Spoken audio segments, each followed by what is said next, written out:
Hoy les hablaré del caso de Pedro Alonso López, un asesino en serie que asesinó a más de 300 niñas entre Ecuador, Colombia y Perú.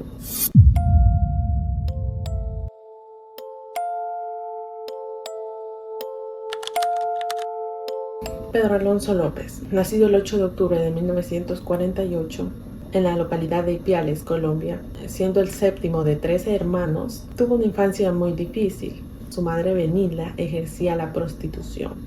De hecho, todos los hijos de ella eran producto de las relaciones sexuales con sus clientes. Benilda ejercía la prostitución en su propia casa e incluso en la misma habitación donde dormía con sus hijos.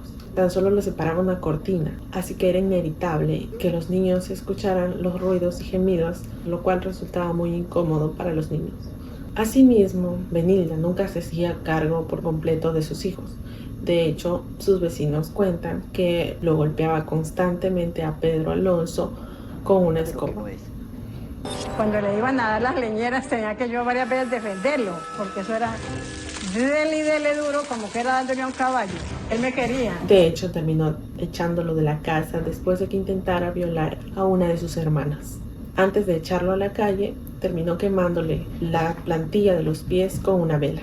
A partir de aquí, el niño se convirtió en un habitante de la calle y eso tuvo muchas consecuencias.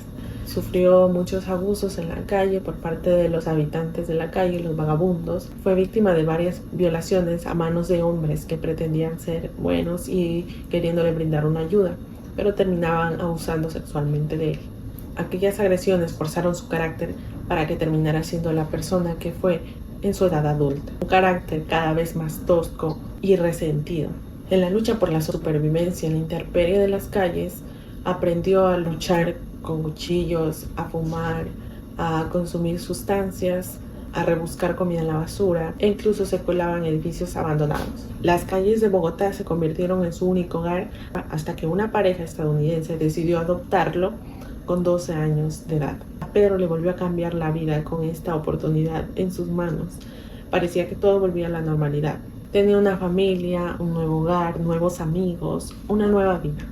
Hasta que uno de sus profesores abusó sexualmente de él y Pedro volvió a las calles. Desde ese momento la delincuencia se transformó en su modus vivendi. Se hizo un experto ladrón de autos y a los 21 fue condenado a 7 años de cárcel. Aquella etapa entre rejas también fue clave en cuanto al desarrollo de su carácter. Aunque al principio fue el juguete sexual de varios presos, un día decidió parar dicha situación y decidió vengarse. Bueno, yo no sabía esto sobre el estupro, la morbosidad. Aprendí. Tengo remordimiento, arrepentimiento y conciencia. Lo que hice, pero no solo. Me enseñaron. Más, el que me enseña, pues, como no estaba de acuerdo del sacrificio, yo me veo obligado, por ir a intenso dolor, a hacerme justicia con mis propias manos. El hombre decidió degollar a sus agresores y por primera vez experimentó lo que era matar, lo cual se dio cuenta que le generaba un placer.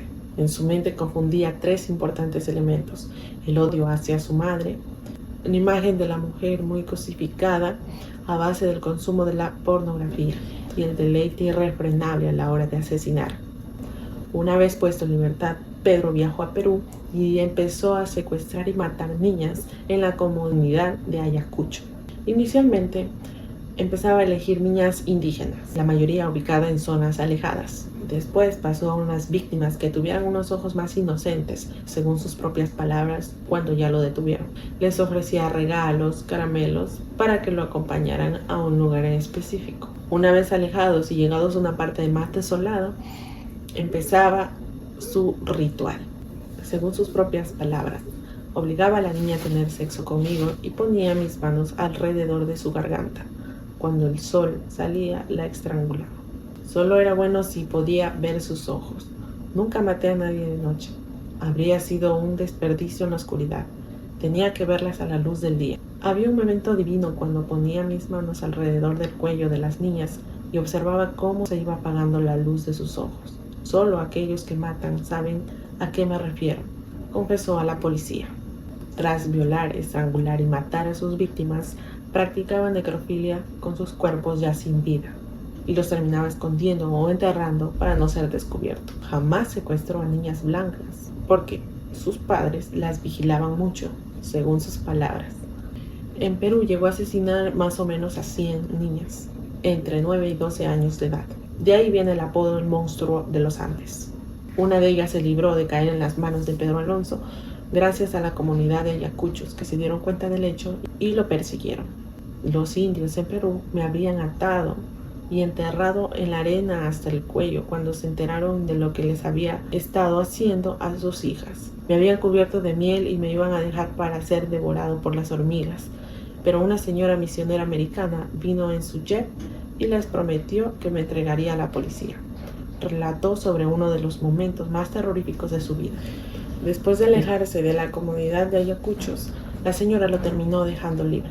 Aunque hay versiones en que dicen que sí lo entregó a la policía, pero no pudieron hacer nada, lo terminaron deportando a Ecuador y él aprovechó para escapar.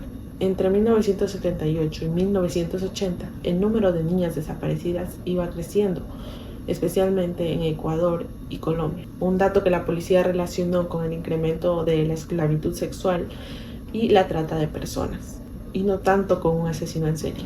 Pero todo cambió cuando en 1980 se produjo una importante riada en el municipio ecuatoriano de Ambato. En aquella inundación cientos de personas desaparecieron y las labores de rescate se dedicaron a verificar los cadáveres encontrados con los registros de desaparecidos. Así fue como hallaron los cuerpos de 4 niñas desaparecidas antes de dicha riada y que fueron enterradas para que nadie las encontrase. Días después de esta catástrofe, Pedro Alonso cometió un error que lo llevaría a la cárcel. Pillaron al criminal mientras intentaba secuestrar en un supermercado a una niña de 12 años. Los gritos de su madre alertaron a los empleados del local que lograron darle caza. Relacionar este rapto con los 4 cadáveres de las niñas encontradas fue cuestión de horas. Una vez en la comisaría, el monstruo de los Andes se negó a declarar. Durante varios días no dijo ni una palabra, ni para confirmar ni para desmentir las desapariciones, asesinato o intento de secuestro. Pero a la policía se les ocurrió una grandiosa idea. Dándose cuenta la fe que tenía este señor a la religión católica, uno de ellos se hizo pasar por un sacerdote, el cual rápidamente se encargó de sacarle palabra y testimonio al detenido. Me ha confesado actos horribles, tan horribles, bestiales y violentos que no podía seguir escuchándole, aseguró muy asustado el sacerdote con el cual entabló una conversación. Primero violaba a las niñas y luego las estrangulaba mirándolas fijamente a los ojos porque en ese instante la excitación sexual y el placer llegaban a su máximo punto antes de que su vida se marchitara. Durante su confesión, Pedro justificó sus crímenes en base a su infancia y adolescencia. Perdí mi inocencia a la edad de 8 años, así que decidí hacer lo mismo a tantas muchachas jóvenes como pudiera. Pedro Alonso confesó que principalmente prefería a las ecuatorianas. Según sus propias palabras, son más dóciles y más confiadas e inocentes. No son como las muchachas colombianas que sospechaban de extraños. Una vez muertas, cavaba fosas para enterrarlas en grupos de 3 o 4, según él, para ir a visitarlas después. Aquellas niñas él consideraba como sus muñequitas, según sus propias palabras, y charlar con ellas se volvía como una fiesta. Sin embargo, como ellas no se podían mover, él decidía ir a buscar más niñas. Pese a los detalles dados por este señor, la policía comenzó a dudar de su testimonio, pero Pedro Alonso decidió llevarlos a ellos mismos al lugar donde las había enterrado a cada una de estas niñas para que pudiera dar veracidad a su testimonio. Así fue como fueron desenterrando a varias niñas en los lugares que él decía. La comitiva policial llegó hasta un área apartada de Ambato y ahí fue donde el monstruo de los Andes señalizó los lugares de enterramiento. Localizaron un total de 57 cadáveres, todos ellos de niñas de entre 8 y 12 años, con signos muy evidentes de violencia, aunque el asesino confesó que eran 110. Entre Colombia, Ecuador y Perú, Pedro Alonso López asesinó a más de 300 niñas. En Ecuador lo condenaron a 16 años de prisión, la pena máxima para esa época, por esos cargos de asesinato. Tras cumplir la condena en Ecuador, fue extraditado a Colombia, donde lo encontraron como un demente, por lo tanto lo consideraron inimputable.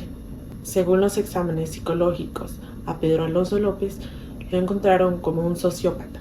con un trastorno de personalidad antisocial, sin conciencia ni empatía, claramente, y con gran habilidad de manipulación y engaño mediante el uso de la palabra.